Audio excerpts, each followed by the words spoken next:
नमस्कार दोस्तों, welcome back to stock market secrets unlocked India edition. आज है डे 4 और आज हम इन्वेस्टिंग को और भी आसान बनाने वाले हैं। पिछले सेशन में आपने सीखा कि अपनी पहली स्टॉक पोर्टफोलियो कैसे बनाते हैं और अपना पहला स्टॉक्स कैसे चुनते हैं। लेकिन एक बहुत बड़ा सवाल आता है, क्या करें अगर आपके पास कंपनियों को रिसर्च करने का समय नहीं है या फिर आपको कॉन्फिडेंस नहीं है कि कौन सा स्टॉक सही है या स्टॉक चुनना रिस्की लगता है। तो गुड न्यूज़ ये है कि बिना इंडिविजुअल स्टॉक्स चुने भी आप इन्वेस्टमेंट शुरू कर सकते हैं और अपनी वेल्थ बढ़ा सकते हैं। कैसे करना है? म्यूचुअल फंड्स, एसआईपी और ईटीएफ के यूज़ से। आज हम इन तीनों को आसान तरीके से समझेंगे। शुरू करते हैं म्यूचुअल फंड से। म्यूचुअल फंड को ऐसे समझिए जैसे एक बड़ा बास्केट जिसमें बहुत सारे इन्वेस्टमेंट्स होते हैं। अगर आप खुद से 20 अलग-अलग स्टॉक्स खरीदने जाएँ, तो टाइम भी लगेगा, एफर्ट भी और पैसा तो सबसे ज़्यादा। लेकिन म्यूचुअल फंड में ऐसा नहीं होता। एक प्रोफेशनल फंड मैनेजर हज़ारों लोगों से पैसा इकट्ठा करता है और उसे स्टॉक्स, बॉन्ड्स या दोनों में इन्वेस्ट करता है। इससे आपको मिलते हैं इंस्टेंट डाइवर्सिफिकेशन, मतलब कम जोखिम, एक्सपर्ट मैनेजमेंट और छोटी अमाउंट इन्वेस्ट करने की फैसिलिटीज़ मिलती है। फॉर एग्जांपल, अगर आपने सिर्फ ₹500 एक म्यूचुअल फंड में डाले, जिसमें रिलायंस, एचडीएफसी बैंक और टीसीएस जैसी कंपनियां हैं, तो आप इन सभी कंपनियों के इनडायरेक्ट शेयर होल्डर बन जाते हैं। म्यूचुअल फंड्स कितने टाइप्स के होता है? First is equity funds. यह मेनली स्टॉक्स में इन्वेस्ट करते हैं। यह लंबे समय में वेल्थ बनाने के लिए सबसे अच्छे हैं। Examples: SBI blue chip fund, axis mid cap fund. Second is date funds. Government या कंपनियों के बॉन्ड्स में इन्वेस्ट करते हैं। रिस्क कम होता है और रिटर्न भी कम होता है। Example: HDFC short term debt fund.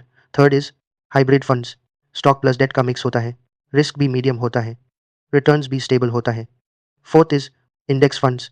And finally Nifty 50, Sensex जैसे इंडेक्स को कॉपी करते हैं। लो कॉस्ट, सिंपल और इजी टू अंडरस्टैंड बिगिनर्स के लिए परफेक्ट है। अब बात करते हैं सबसे पॉपुलर टर्म की, SIP, systematic investment plan. SIP मतलब हर महीने ऑटोमेटिक इन्वेस्टमेंट, जैसे ईएमआई भरते हैं, बस ये ईएमआई आपको रिच बनाने के लिए है। आप 500 या 1000 रुपये पर मंथ से भी एसआईपी शुरू कर सकते हैं, बिल्कुल एक छोटी सी ईएमआई की तरह। लेकिन यही ईएमआई आपको वेल्थ बनाने में हेल्प कर रही है। SIP work because of consistency and compounding. छोटे छोटे रेगुलर इन्वेस्टमेंट्स को भी बड़ी वेल्थ में बदल सकते हैं। एग्जाम्पल के लिए, अगर आप 12% नॉर्मल रिटर्न पर 20 सालों के लिए 2000 रुपये हर महीना इन्वेस्ट कर रहे हैं, तो आपको लगभग 20 लाख मिल सकते हैं। यही है कंपाउंडिंग की magic. Your money grows and then the growth also starts growing. SIP का एक बड़ा बेनिफिट यह है कि यह आपको मार्केट के अप्स एंड डाउन्स हैंडल में हेल्प करता है। आपको इस बात की चिंता नहीं करनी पड़ती कि मार्केट ऊपर है या नीचे। जब मार्केट गिरता है तो आपका एसआईपी ज़्यादा यूनिट खरीदता है क्योंकि प्राइसेस सस्ती होती हैं। जब मार्केट बढ़ता है तो आपका एसआईपी कम यूनिट खरीदता है क्योंकि प्राइसेस महंगी होती हैं। समय के साथ यह आपकी कॉस्ट को एवरेज करने में हेल्प करता है। इसे रूपी कॉस्ट एवरेजिंग कहा जाता है। मार्केट का समय जानने की कोशिश करने के बजाय आप समय को अपने लिए काम करने दें। जैसा कि कहा जाता है, time in the market is more important than timing the market. Next, let's understand ETF, exchange traded funds. ETF mutual funds जैसे ही होते हैं, क्योंकि इनमें भी शेयरों का एक बास्केट होता है। लेकिन मेन डिफरेंस यह है कि ईटीएफ का ट्रेडेड नॉर्मल शेयरों की तरह स्टॉक एक्सचेंज में होता है। इसीलिए आप इन्हें मार्केट आवर्स के दौरान कभी भी खरीद और बेच सकते हैं। एग्जाम्पल के लिए, Nippon India Nifty 50 ETF Nifty 50 index को फॉलो करता है। आईसीआईसीआई प्रूडेंशियल गोल्ड ईटीएफ सोने में इन्वेस्ट करता है। ईटीएफ का low costs, high liquidity and market link returns होता है। डिफरेंस याद रखने का एक सिंपल तरीका यहाँ है कि म्यूचुअल फंड्स बस में बैठने जैसा है। आप टिकट खरीदते हैं और ड्राइवर आपको ले जाता है। ईटीएफ आपकी अपनी कार चलाने जैसा है। आप चूज करते हैं कि कब खरीदना है और कब बेचना है। इसे और भी क्लियर करने के लिए यहाँ एक कंपैरिजन करते हैं।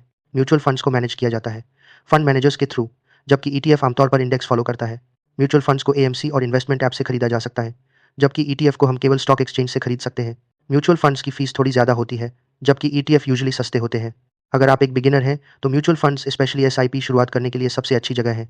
ईटीएफ तब हेल्पफुल होते हैं जब आप कॉन्फिडेंस हासिल करते हैं और ज़्यादा कंट्रोल अचीव कर लेते हैं। म्यूचुअल फंड से शुरुआत करना बहुत आसान है। सबसे पहले ग्रोव्यू, ज़ेरोधा या कुवेरा जैसे ऐप्स पर अकाउंट बना लें। बिगिनर्स अपने लिए कोई लार्ज कैप इंडेक्स फंड या ब्लू चिप फंड चूज करें। तीसरा, अपना एसआईपी शुरू करने के लिए 500 रुपये पर मंथ भी काफ़ी है। हर 6 से 12 महीने में अपने इन्वेस्टमेंट को रिव्यू करें। उन हॉट फंडों के पीछे न भागें जिनके बारे में हर कोई बात कर रहा है। कंसिस्टेंसी और लो रिस्क सबसे ज़रूरी है। एग्जाम्पल, अगर आप Nippon India Nifty 50 index fund में 1000 रुपये पर मंथ का एसआईपी शुरू करते हैं और इसे 12% के एवरेज रिटर्न पर 15 साल तक जारी रखते हैं, तो आपका 1,80,000 रुपये का टोटल इन्वेस्टमेंट बढ़कर 4,90,000 से ज़्यादा हो सकता है। लॉन्ग टर्म तक इन्वेस्टिंग करने से इसी तरह की ग्रोथ होती है, स्लो, स्टेडी और safe. Here's a pro tip: अगर आप डाइवर्सिफिकेशन के साथ टैक्स सेविंग्स भी चाहते हैं, तो ईएलएसएस म्यूचुअल फंड्स देखें। ये आपको पैसा बढ़ाने में हेल्प करते हैं और इनकम टैक्स की धारा 80C के तहत कर बेनिफिट्स भी देते हैं। तो आप टैक्स बचाते हैं और वेल्थ बनाते हैं, and win win. Let's quickly recap. आज हमने जो सीखा उसे देखते हैं। म्यूचुअल फंड्स आपको एक साथ कई कंपनियों में इन्वेस्ट करने का मौका देते हैं। एसआईपी आपको स्मॉल, रेगुलर इन्वेस्टमेंट्स के जरिए वेल्थ बढ़ाने में मदद करती है। ईटीएफ आपको डाइवर्सिफिकेशन के साथ ट्रेडिंग करने में फ्लेक्सिबिलिटी देता है। और मोस्ट इंपॉर्टेंट रूल है, छोटी शुरुआत करें, कंटिन्यूस इन्वेस्टमेंट करते रहें और कंपाउंडिंग को अपना जादू चलाने दें। इस तरह आप अपने पैसे से काम करवा सकते हैं। डे 5 कल हम जानेंगे कि स्टॉक प्राइसेस ऊपर नीचे क्यों होती हैं, किस तरह न्यूज़, कंपनी परफॉर्मेंस और इन्वेस्टर इमोशंस मार्केट को चलाते हैं। So make sure you follow, subscribe and stay tuned. आपका फाइनेंशियल फ्रीडम का सफर अभी शुरू हुआ है। Thanks for watching. See you on day 5 of stock market secrets unlocked India addition.